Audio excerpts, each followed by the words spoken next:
आषाढ महिना म्हणले की सगळीकडे चिकन मटणाचे बेत असतात आणि गावची यात्रा पण असतात। चला तर आज मस्तपैकी झणझणीत मटण रस्सा आणि सुक्क बनवूया। इथे बघा मी गावरान असं बोकडाचं 1 किलो मटण घेतलेलं आहे आणि ते आता मी स्वच्छ धुवून घेतलेले आहे आणि त्यामध्ये 2 चमचे हळद आणि 2 चमचे मोठं मीठ मिक्स करून घेणार आहे। इथे पूर्ण मटणाला मीठ आणि हळद छान असं चोळून मिक्स करून घ्यायचं आहे।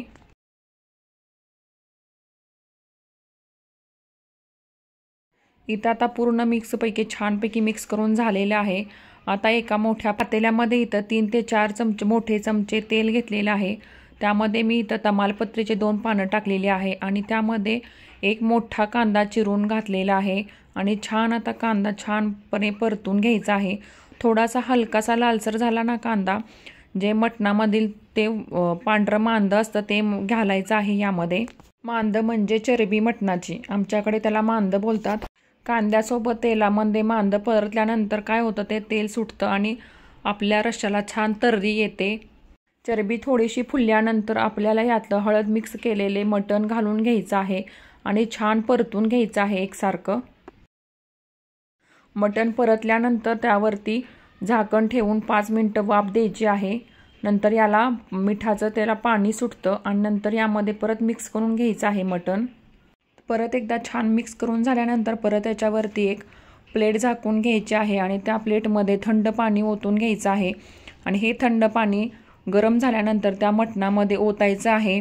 ही सेम प्रोसेस आपल्याला 3 ते 4 वेळा रिपीट करायची आहे ना। या पद्धतीने रिपीट करून आपल्याला छान पद्धतीने मटण शिजवून घ्यायचं आहे। आता आपण मटणाचा मसाला कसा बनवायचा ते बघूया। इथे मी एक छोटी वाटी तीळ घेतलेले आहेत, लवंग, दालचिनी, मिरे, चक्री फूल, जिरे आणि तमालपत्रच्या 2 पानं घेतलेली आहेत। या पद्धतीने हा मसाला घेतलेला आहे। तो आता आपल्याला थोडा कढईमध्ये थोडासा हलका भाजून घ्यायचा आहे। तीळ भाजल्यानंतर हलकेसे भाजल्यानंतर काढून घेऊया। त्याच कढईमध्ये इथं 1 वाटी सुकं खोबरं घेतलेलं आहे, ते पण आता आपल्याला छान डाग पडेपर्यंत भाजून घ्यायचं आहे। तुम्ही बघू शकता या पद्धतीने आपलं खोबरं डाग पडलेले आहेत। आता आपण काढून घेऊया। नंतर त्याच कढईमध्ये इथे मी एक मोठा अर्धा कांदा घेतलेला आहे, तो पण छानपैकी परतून घ्यायचा आहे थोडंसं तेल घालून। नंतर यामध्ये 1 टोमॅटो घालून छान दोन्ही परतून घ्यायचं आहे तांबूस रंगावरती। इथे बघू शकताय आपण कोथिंबीर, कांदा, टोमॅटो भाजलेला, नंतर लसूणच्या 10 ते 15 पाकळ्या आहेत, आलं, तीळ आणि खोबरं हे सगळं मिश्रण आपल्याला आता छान मिक्सरमध्ये वाटून घ्यायचं आहे। इथं बघू शकताय आता आपण गरम पाणी ओतत एवढा स्टॉक तयार झालेला आहे आणि मटण पण आपलं मस्तपैकी बघू शकताय तुम्ही छान असं मऊ शिजलेलं आहे। आता इथे आपण मसाला परतून घेऊया। आता इथे कढईमध्ये छान मोठे 2 चमचे तेल घालायचं आहे। नॉनव्हेज म्हटलं की जरा तेल जास्तच लागतं। जो आपण पूर्ण सगळा मसाला जो मिक्सरमध्ये बारीक करून घेतलेला होता तो निम्मा मसाला आपल्याला रश्श्याला वापरायचा आहे आणि अर्धा मसाला आपल्याला सुक्कं बनवायला वापरायचा आहे।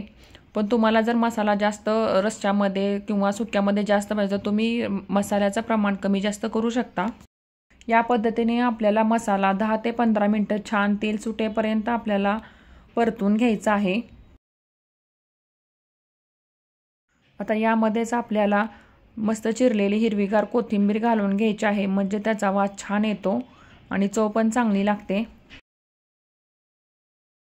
आता इथे मसाला परतल्यानंतर इथं आमचा घरगुती कांदा लसूण मसाला इथे मी घातलेला आहे। तुमच्या तिखटानुसार तुम्ही जो कोणता मसाला वापरत असाल तो तुम्ही इथं घालू शकता।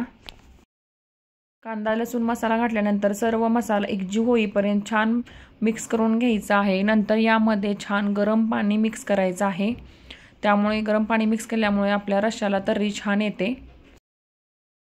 नंतर हा मसाला कढईमध्येच 5 ते 10 मिनिटं छान शिजू द्यायचा आहे तेल सुटेपर्यंत। बघू शकताय वरती असं तेल उभा राहिलेलं आहे।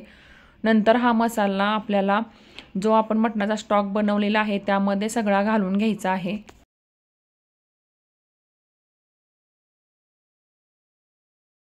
मसाला मिक्स केल्यानंतर आपल्याला इथे कसुरी मेथी चुरून टाकायची आहे आणि त्याचबरोबर टेस्ट बघून आपल्याला इथे थोडंसं मीठ टाकायचं आहे आणि नंतर यामध्ये हिरवी चिरलेली वरून कोथिंबीर टाकायची आहे आणि नंतर हा रस्सा आपल्याला 10 ते 15 मिनिटं मंद आचेवर असा उकळून घ्यायचा आहे।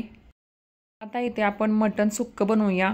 कढईमध्ये मोठे 2 चमचे तेल घातलेले आहे। त्यामध्ये एक मोठा कांदा आपण चिरून घातलेला आहे। तो मस्तपैकी छान लालसर होईपर्यंत छान परतून घ्यायचा आहे।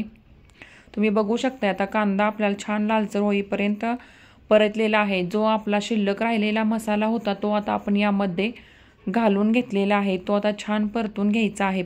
मसाला परतल्यानंतर परत इथे मी कांदा लसूण मसाला चटणी घरगुती चटणी इथं मी घातलेली आहे। जेवढं मला तिखट हवे आहे त्यानुसार मी इथं 2 चमचे तिखट चटणी घातलेली आहे। नंतर यामध्ये मी 1 चमचा गरम मसाला घातलेला आहे। नंतर आपल्याला यामध्ये थोडा मटणाचा स्टॉक म्हणजे जे आळणी पाणी असतं ते ओतून घ्यायचं आहे आणि थोडं मसाला शिजवून घ्यायचा आहे। नंतर यामध्ये चवीनुसार थोडंसं मीठ घालायचं आहे। कसुरी मेथी पण चुरून घालायची आहे। आणि हे मसाला शिजल्यानंतर आपल्याला जे आपण मटण शिजवून घेतलेले आहे होतं ते सगळे पीस आणि छान कोथिंबीर घालून मिक्स करून घ्यायचं आहे। हे आता मोठ्या गॅसवर छान परतून घ्यायचं आहे। आणि तर लास्ट ट्रिक म्हणजे जो आपल्याला मटणाच्या रश्श्यावरचा कट आहे तो यामध्ये घालायचा आहे 1 ते 2 पळी। हा रश्श्यावरचा कट घातल्यामुळे आपल्या सुक्याला छान अशी टेस्ट पण येते आणि छान लालसर पण दिसतं आपलं सुक्कं। तुम्ही इथं बघू शकताय आपलं छान असं मटण सुक्कं पण तयार झालेलं आहे। परत एकदा वरून अशी चिरलेली कोथिंबीर घालायची आहे। अशा पद्धतीने आपलं मटण रस्सा आणि मटण सुक्कं दोन्ही पण तयार झालेलं आहे। आता आपण ताट वाढून घेऊया। तुम्ही पण या आषाढ महिन्यात अशा पद्धतीने मटण रस्सा आणि सुक्कं बनवून बघा आणि मला कमेंट करून नक्की सांगा। व्हिडिओ आवडला असेल तर लाईक शेअर आणि सबस्क्राईब नक्की करा। Bye bye.